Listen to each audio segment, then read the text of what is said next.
because, you know, like a normal public meeting, and it's preparing to live stream. So it looks like we're live. And one more second here.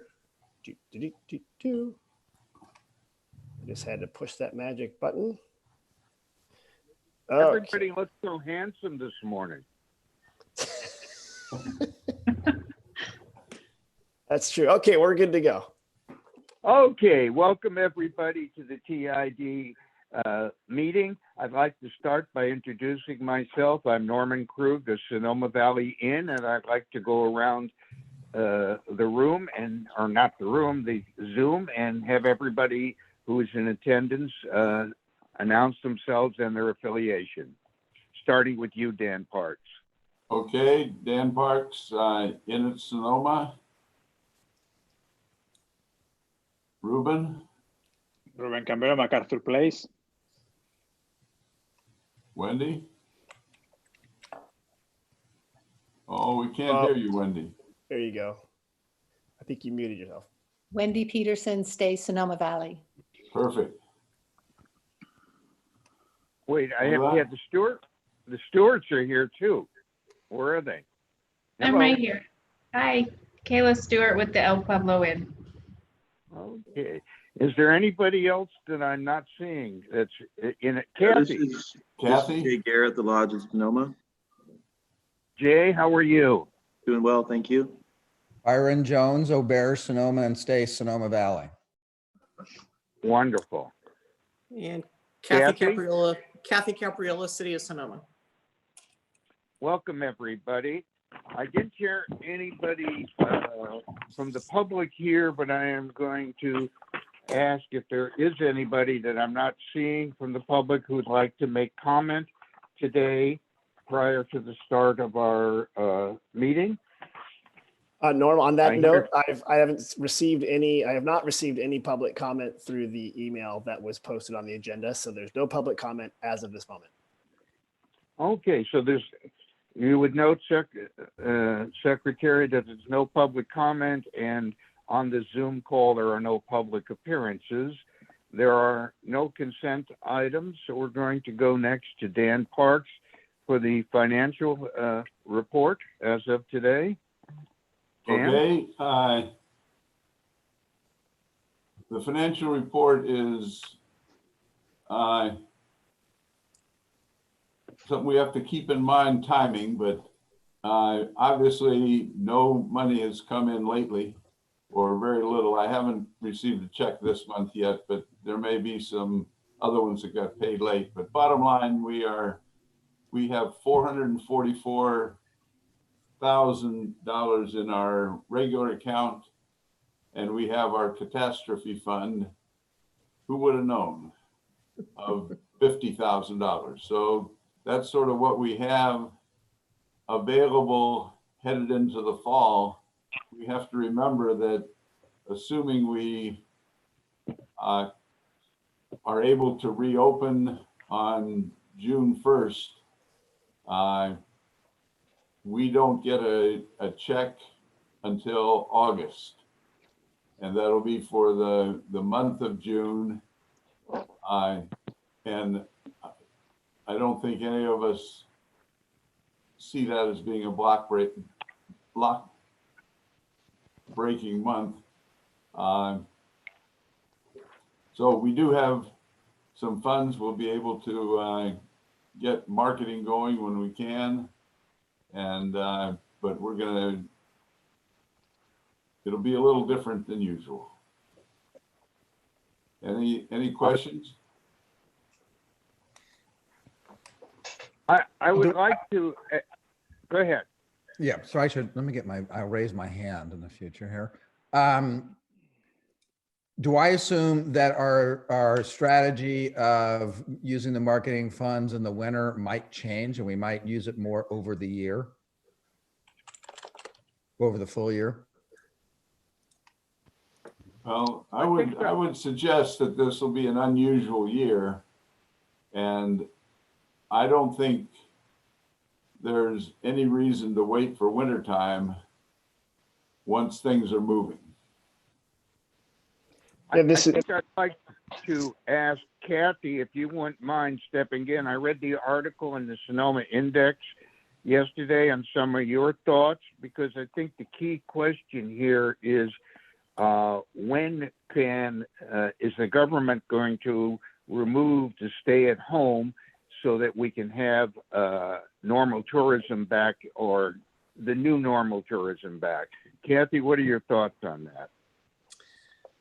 So at this point, the governor has laid out a 4-step process. We are just entering, we've been in phase 1, shelter in place, kind of lockdown.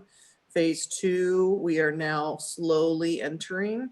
There was an article in the paper today where the Board of Supervisors is going to be looking at asking the state for a variance in order to be able to move more quickly through phase 2. We do not meet all the epidemiology requirements, and that was outlined in the Press Democrat article. It's public information. So we do not meet all the requirements. The county and the Board of Supervisors want to ask for a variance and lay out some of the places where we are meeting the requirements and see if we can move forward more quickly through phase 2. Phase 2 would allow restaurants to open. It does not allow hotels. Hotels are in phase 3, along with movie theaters, casinos, large indoor activities. Including hotels are in phase 3, including with non-essential travel. So it is unknown at this point. Again, everything keeps changing really quickly, but it is unknown when the governor will open for phase 3. The county public health officer, Dr. Mays, has taken is shifting her public health orders to align more with the state. But the state is being cautious, and it is unclear when phase 3 will open. I would love that to be June 1. I am not entirely hopeful it will be June 1. So I think it could be, I think we're sitting here at mid-May. I think we are probably looking closer to July and crossing our fingers on that. So again, I don't know. I can offer you nothing because everything changes really quickly. This will really be a state decision. So that is what we know at this point, and that was, so that's what we know at this point. Thank you very much. I know everybody is speculating at this time, and I noticed in your article you said it could even be September. We just have no clue at this time. We don't Is know, that a fair- and I'll be happy to, under my report, give a broad update of kind of where we are and what we're looking at. and Norman, it looks Thank you very much, Kathy. it looks like Byron had a point. His hand was raised. I was just Yeah, wanted to go ask ahead. Kathy, are vacation rentals included as hotels? It's basically all non-essential travel. So you can use your vacation rental if you are supporting like a healthcare worker coming in, that type of thing. But at this point, it isn't. Their vacation rentals and hotels, as I understand, are all considered, there's no non-essential travel. So until that changes, you've got both. You've got two things. You've got the policy on essential and non-essential travel, and then you've got the physical structure of a hotel or vacation rental. So there's kind of two issues that are going to be connected. And Byron, with regard to your question of how we use the proceeds, I think we have to have that as an ongoing agenda item to discuss once we determine when the stay-at-home is being lifted and we're allowed to take people into our hotels again that are other than essential workers. So I think it would be premature, but I would turn that over at this point to you, Tim, because I know the Bureau is working on a marketing plan that they want to implement, and you can talk about the timing and what that is, if you don't mind, to further respond to Byron's question. Absolutely, and it's a great segue. And to Dan Parks's point, this is not a normal year. Typically we would be promoting November through April travel when we need it, and so you would typically start ramping that up. mid-October, right? And you would kind of run it through April, but it kind of starts petering out. This is going to be a completely different pattern, and nobody yet knows, but we're making plans for when the time comes. I think at the last meeting, Kathy mentioned, we've got a dimmer switch and then we've got like a light switch. And we're probably going to try to go for a dimmer switch approach, because the perception that if too many people come all at once, we're going to scare away people by having too many crowds. We're going to overwhelm stuff and possibly risk another shutdown, which is not good. And again, this is all unknowns right now. So what we initially had, and I'll go into this in my detail, but I'll just kind of reiterate. We're anticipating like once they lift the orders from like day 0 or day 1 to day 14 or so. Do this again, mute Dan real quick. There you go. From day 1 to 14, people will come up, right? I already know people are coming up because I see them driving around the plaza, and I know they've got like San Francisco plates, and they're not local.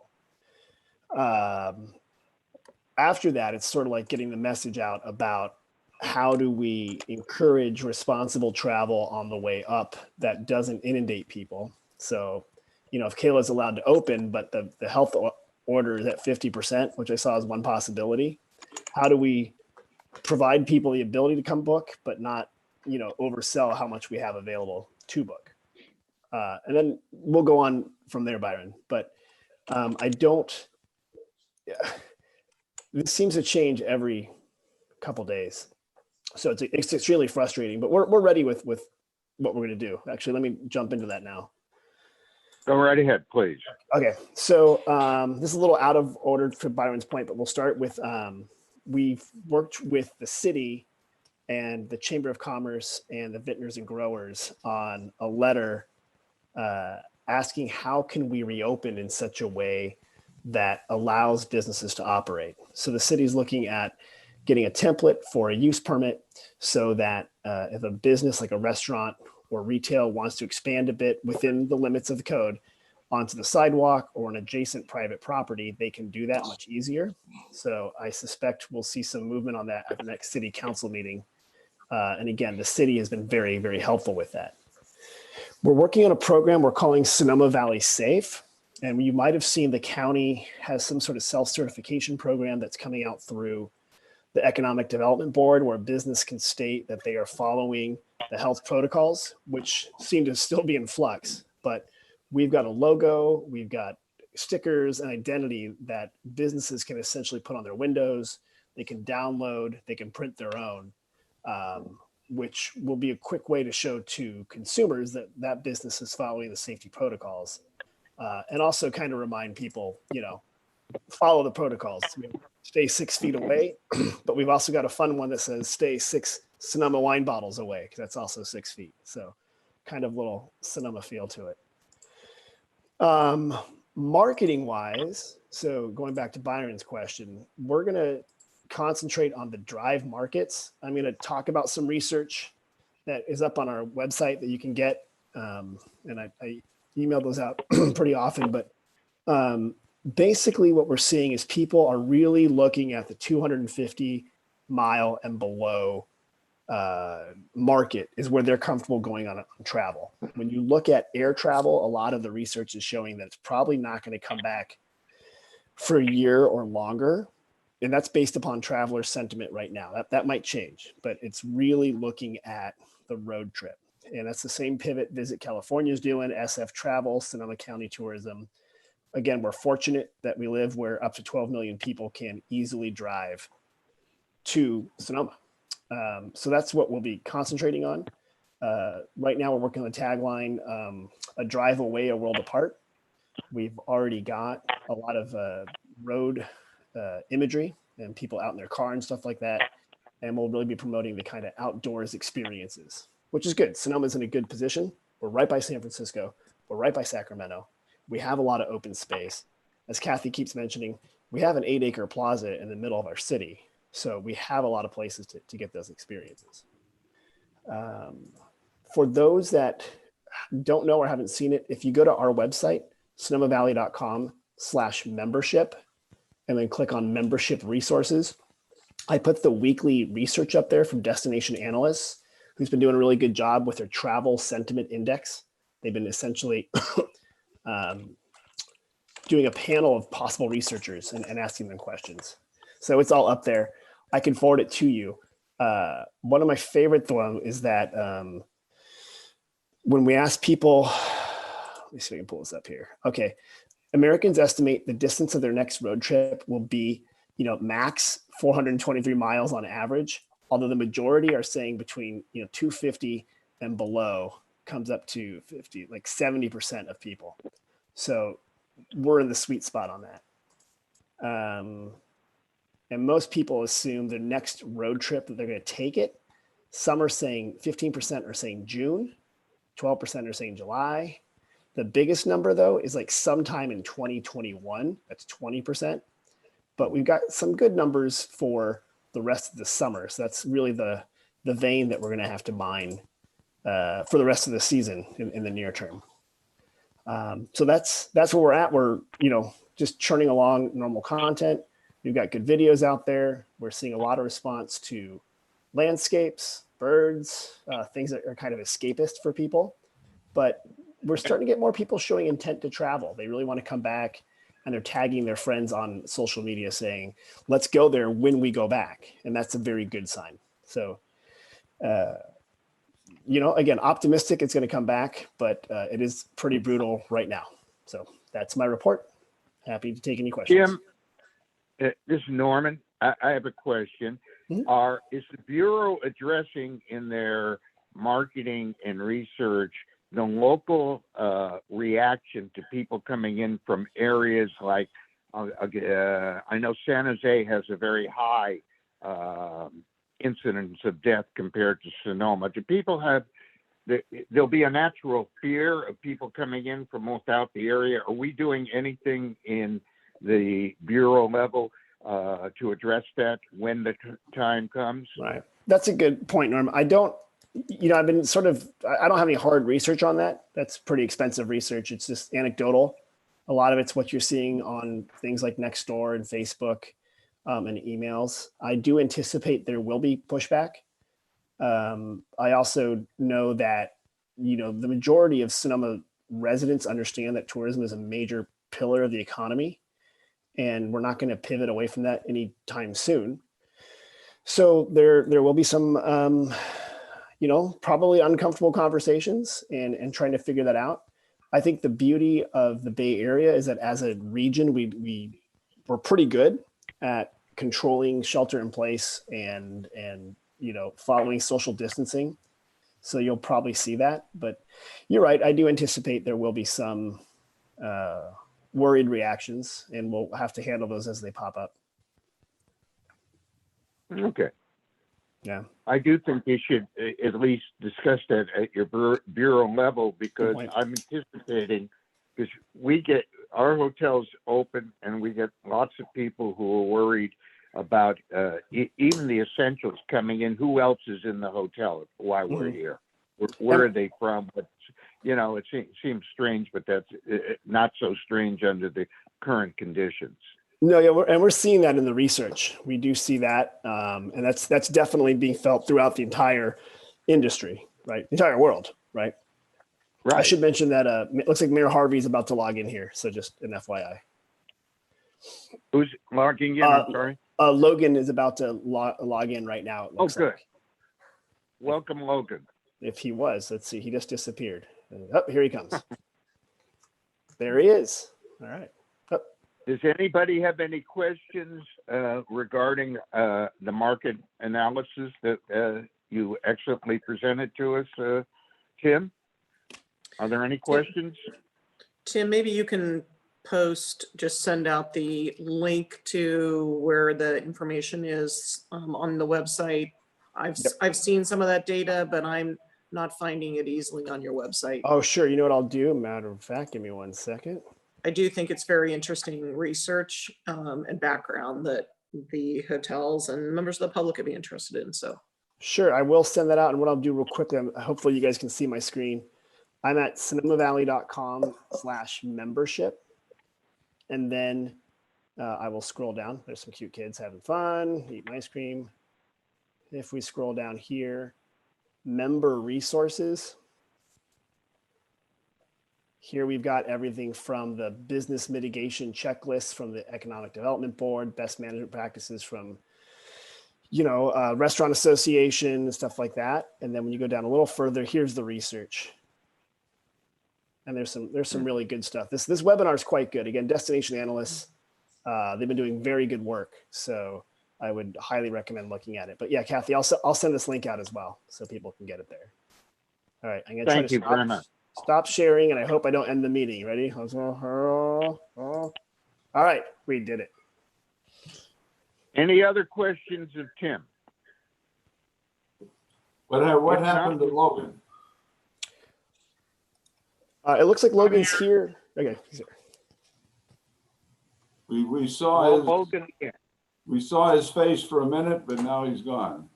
I'm not beautiful enough.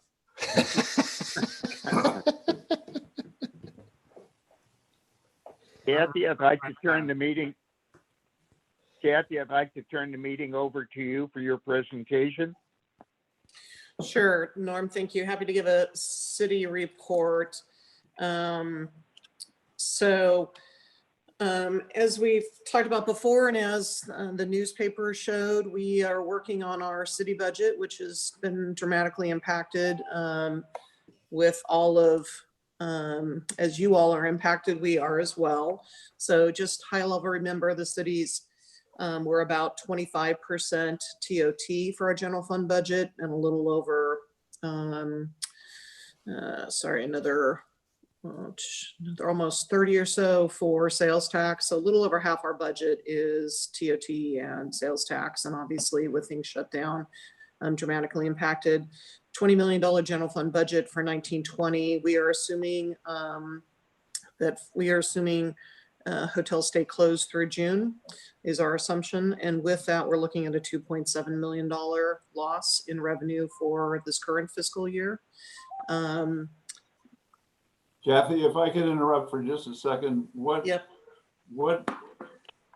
what projections are you using for opening up again?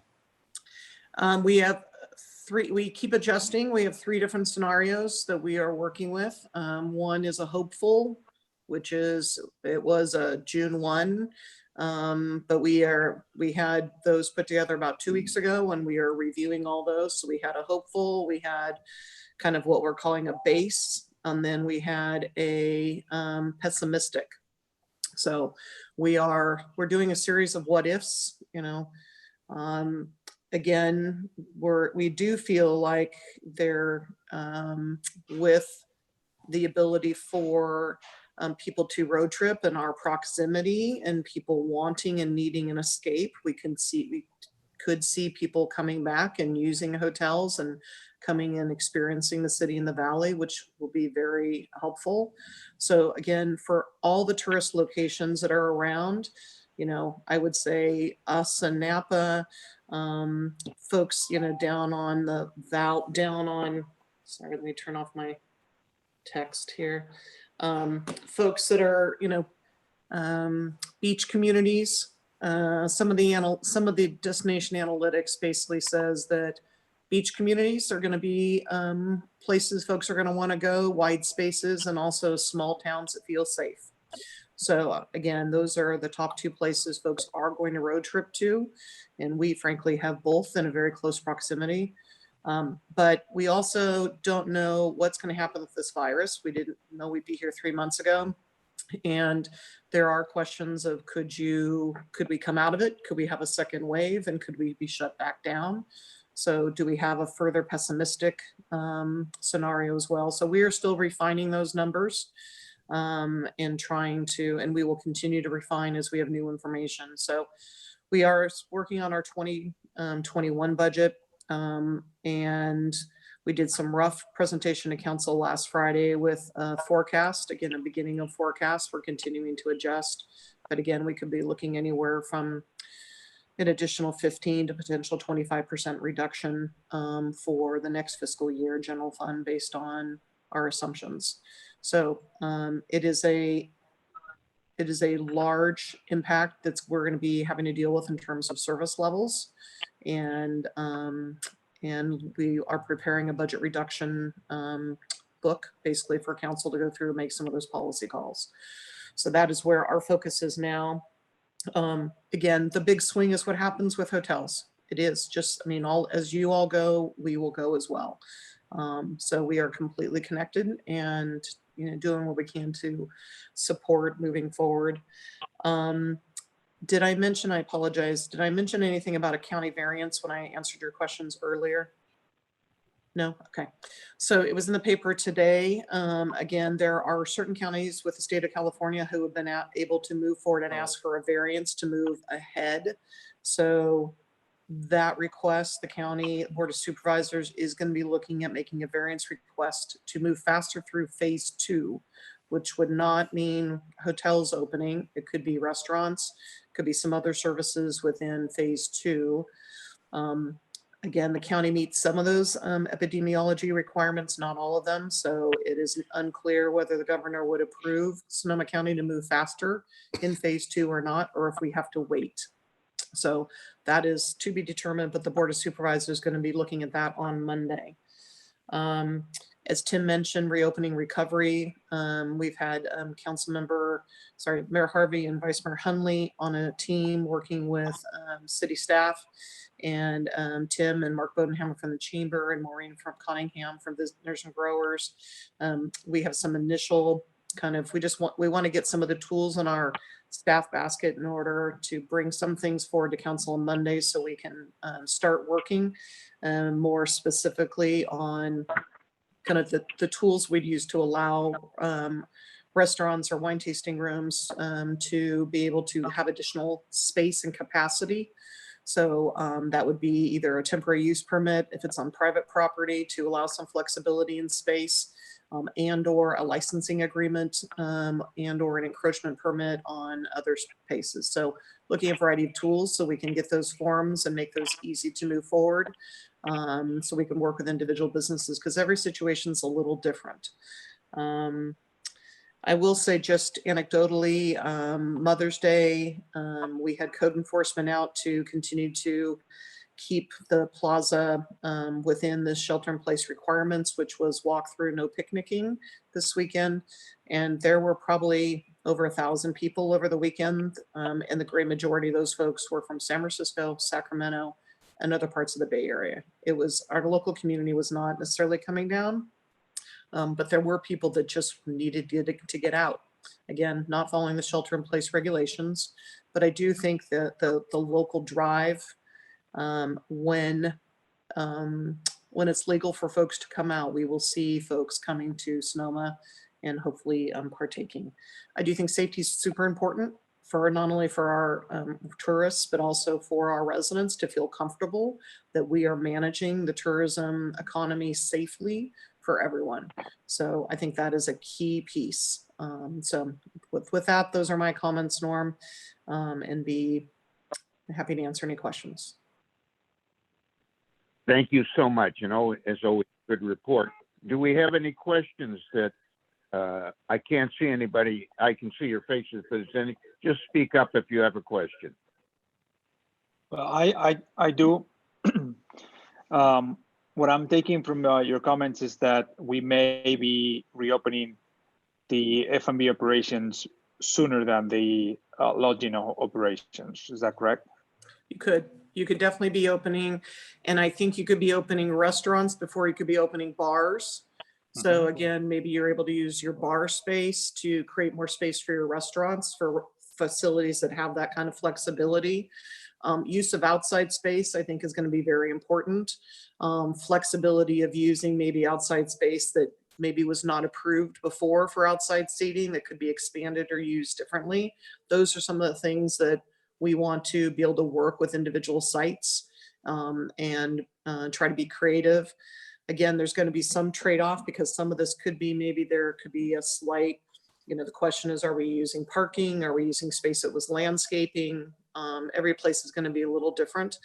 But yes, you're correct. I think for those that are multi-dimensional facilities, you could be seeing it come out in phases. I see. I think important to remember here, the city has no decision-making power on what opens when. I mean, this is all directed by the county and state, as everybody knows. But, you know, with me and Kathy and Rachel on the kind of business reopening subcommittee, we are trying to be as flexible as possible, trying to open up as many opportunities and allow the creativity of the business community to flow. So, you know, we want to make this successful and we want to make it work. And, you know, in conversations about, you know, tasting rooms and restaurants, there was some discussion of kind of like leaving whether tasting rooms should open at the same time at restaurants. And I've pushed back on that to say, you know, if you're going to go to a restaurant, you're going to drink wine there too. So it's kind of, you know, pushing with the people who do have the decision-making power, recognizing that public safety is the most important, and then also being willing to be as flexible as possible with the business community to allow for, you know, everything whatever works. I do think we're getting some pushback from retailers on this idea of taking over the plaza streets and shutting that down.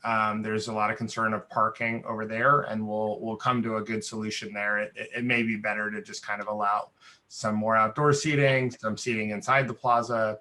There's a lot of creativity that's going on now, and we want to make this successful. But I do agree with Kathy. I think hotels are going to be later down the list, for sure. And even then, I would bet it's going to be at lower capacity. And let me just add to what Mayor Harvey said. As you all can appreciate, things have changed so quickly. So again, what we want to do is kind of get the tools in place to start working with individual businesses. And then if we have as this enrolls, we go through summer, if we have an opportunity to create something different or bigger, we can look at that. Again, I do think we are lucky to have this amazing plaza and ability to have beautiful outside al fresco dining. And so, you know, we can continue to be creative. We've got the amphitheater that we could do some fun programming, again, having social distancing. But there's some ways that we can be creative and support all of our, you know, kind of business community, not only just those down on the plaza, but broadly in the city. So that's what we're going to be going back and looking for some broad policy direction to get those tools. And also looking at kind of waiving fees for those things and trying to do as much as we can over the counter. Is there anybody else who has a question to Kathy? Norm, just one other thing. I generally give a brief update on where finances are in terms of what was collected. So I just want to say that in terms of the 13% TOT for March, we've collected approximately 95,000 for March. There's about 45,000 that has not been collected. And so of that, you know, typically last year in 18-19, again, if we're just doing a looking without the additional 1% for a point of comparison, in 18-19, we would have been about 268,000.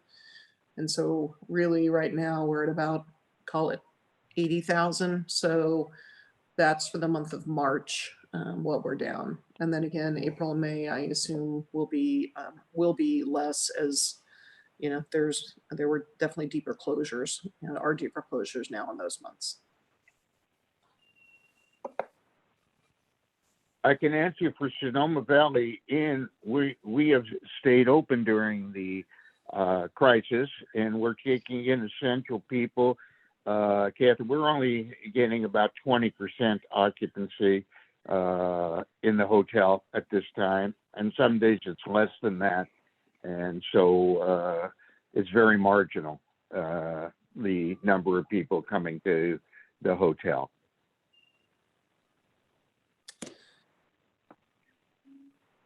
Is there anybody else who had a comment on Kathy's report? Norm, I just had a quick question for Kayla. I was just curious, is El Pueblo open or closed? Kayla? We are open for essential workers, but we only have about 2. Okay. All right. Thank you. I just wasn't sure. Thank you. The next item on the, thank you, Kathy, very much. The next item on the agenda is a question that Byron had. Byron, you had a question about training programs. That's not really a function of the TID. It's more of a function of the Bureau, but we put it on the agenda because we wanted to acknowledge your question, and I'd refer you, Tim, could you respond to that as the Bureau Director? Sure. And just to recap, Byron, you were looking for some sort of programs for housekeepers, and it sounded like in both English and Spanish, or maybe can you reiterate what we're looking for? Yeah, this is sort of the intersection of two things. All these new best practices guidelines all say you need to train your employees. And there's also this question of liability, like, how well did you do it? Can you prove you did it? And so I guess I'm out looking for some kind of formal training program for housekeepers in particular, that they can, it can be an online course, so they can take, answer 10 questions at the end, pass, and get a certified, I took this course. Right. And so I guess half of this is, I'm just asking all of you to keep an eye out for things. If you see them, please let me know. I guess that's the main thing. And and once these pop up, I may have some follow-up questions about how the TID might support that kind of thing, but I'm not there because I don't have the programs yet. Yeah, and I appreciate that, because it is on that resource page, for example, you see I keep listing new and new resources, because about every 3 days I get a new manual. Right.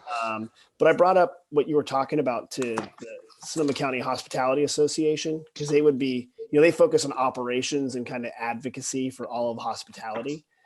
I know they're working on that. I don't know if an online video version. I really like what you're thinking there, because that's a great idea.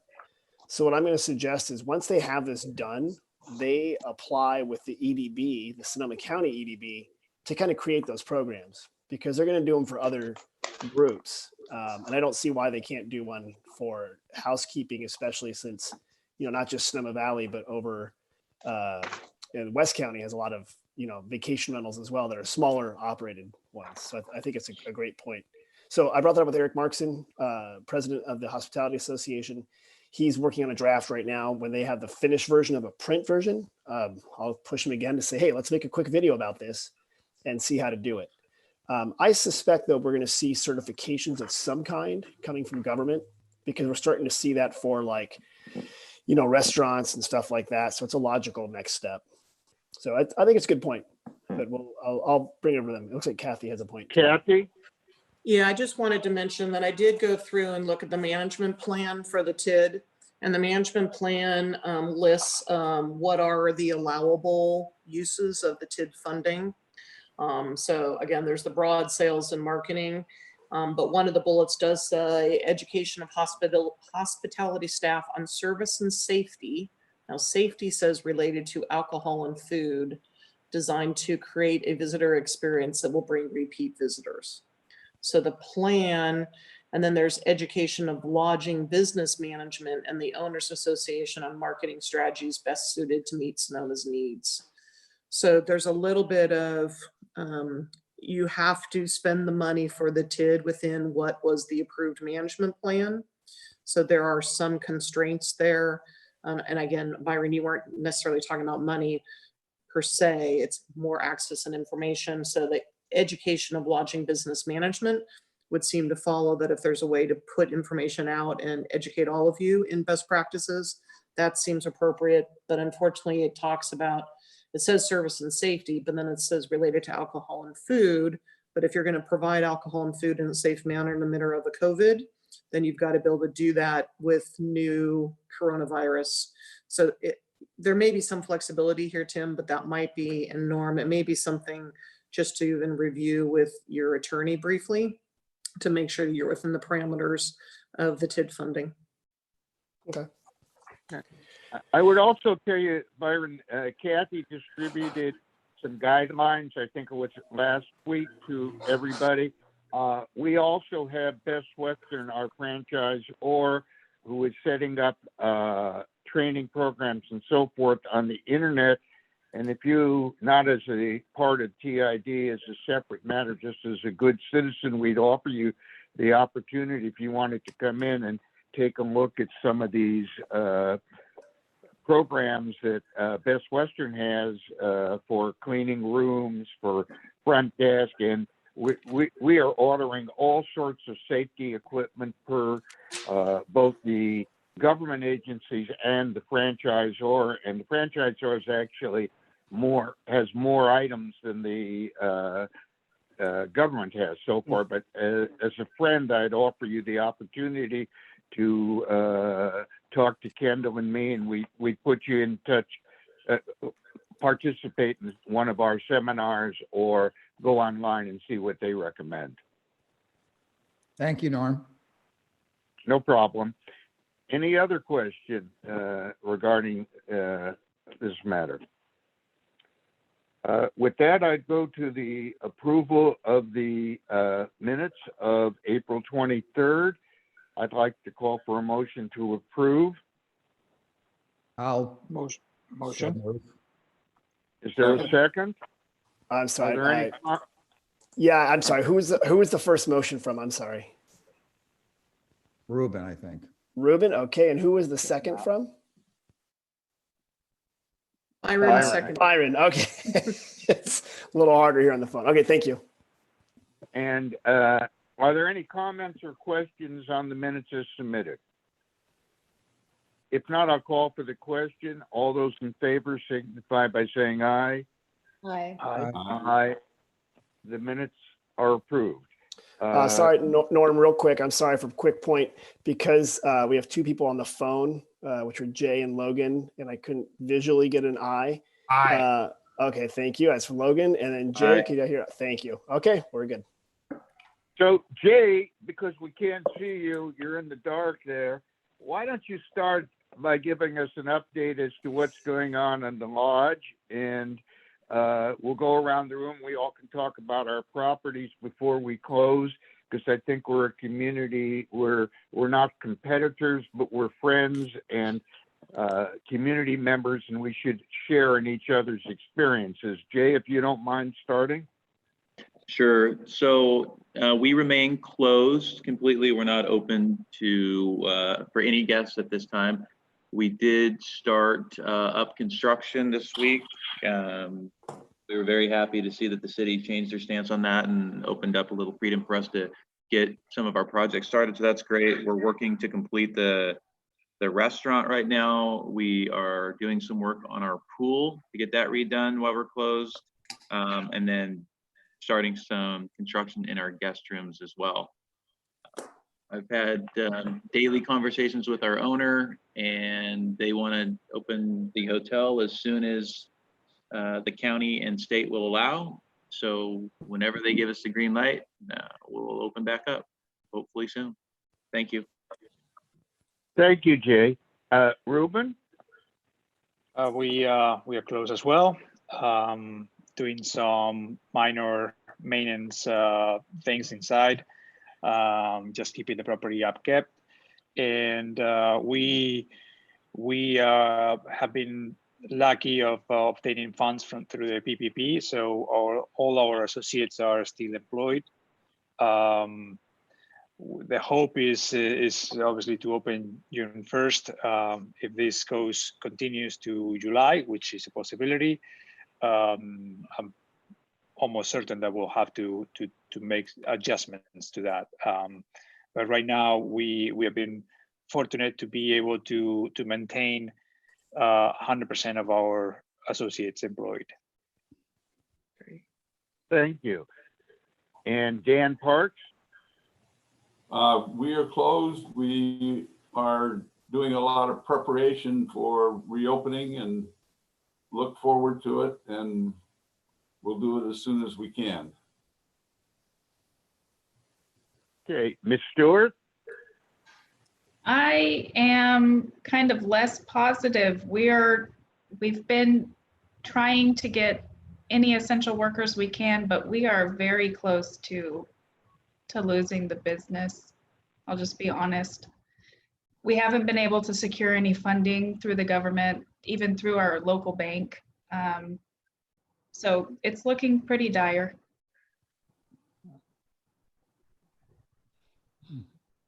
I'm so sorry to hear that. I Wendy? again, our cottage is closed. Byron was able to organize a Zoom meeting for our association. And so that was very successful to have that conversation. And I'm sure he'll share a little bit more about that conversation. Thank you, Wendy. Byron? Just to follow up on that meeting thing, we did meet with our members. I would describe them as somewhat clueless about planning for reopening, for what it's worth. I've been looking into all sorts of things like electrostatic sprayers. And by the way, if anybody has any insight into this world, let me know. I ordered some, got them 3 weeks later, and they weren't electrostatic. You know, so it's frustrating. And we're tending to move to, I've got 4 properties, or units, 4 or 5, I'm not sure. We moved to, we're moving to monthly rentals if we can. Byron, again, I'll make the offer. You can call Kendall Comfort, our general manager. She's ordering all those electrostatic and all sorts of other safety equipment that you may want to review with her to see what both the government and Best Western, our franchisee, are recommending to us. They may or they may not apply to your property, but at least you can see what we're doing over. And that invitation is to all of you. Anybody who wants to come by and see what we're doing to put in the safety features. We feel the #1 selling point at Sonoma Valley Inn will be safety when we open, not price, not quality of service, but safety, how clean and how safe our rooms are. And we're moving in that direction. Yeah, Thank you. I'm sorry, Norm, I think that's a good perception. One of the things we've been talking about, and I'm sure you guys are looped into this in a certain capacity or in some capacity, we've talked with Mark at the Chamber and other restaurants, is to kind of have like a unified approach to safety that Sonoma has and spread that around, and that all the hotels are following it. I don't know if it's something that's an interesting idea here. Maybe you guys were already discussing it before I jumped on, but I think that safety, restaurants, and nature are good selling points for Sonoma. The hikes, the big, beautiful wineries, getting outside, feeling like you're really outside is wonderful. And then you're safe here, you're safe here, you're safe here. I think it's a really important message, Norm. Sorry for jumping in. Yes, Byron. Kathy, contact to find out what the ambulance service bought for electrostatic sprayers. I was curious about that. I can ask who that was, where they got it. I don't know off the top. Okay, thank you. I can ask and then send it to Tim. Thank you. Did I miss anybody? I don't see anybody else. Does anybody else have a comment before we adjourn? If not, I'll call for a motion to adjourn. So moved. Okay, so I see Okay. Dan. And who's the second? Byron. Byron is second. Are there any comments or questions? No. If not, I'll call for the motion. All those in favor signify by saying aye. Aye. Aye. Aye. The meeting is officially adjourned. I want to thank everybody for getting up at 8 this morning and joining our meeting. And I particularly want to thank you, Kathy, for all the hard work you're putting in on behalf of all us in the hotel industry and the community as a whole. But we all appreciate you and think you're doing a fine job. Well, thank you, Norm. I want to share, it's a team. So the council and your executive directors with Tim and Mark and Maureen, we really are lucky that the 3 of them are like in lockstep and supporting each other and supporting all the members. So again, that's the way this valley rolls. Everyone works together, and I know this is really difficult. But together we'll get through it and keep supporting each other. So stay strong. We will all win. We're a good team. And thank you, everybody, for your participation. Talk to you later. Thank you all. Stay Bye-bye. healthy. Thank you.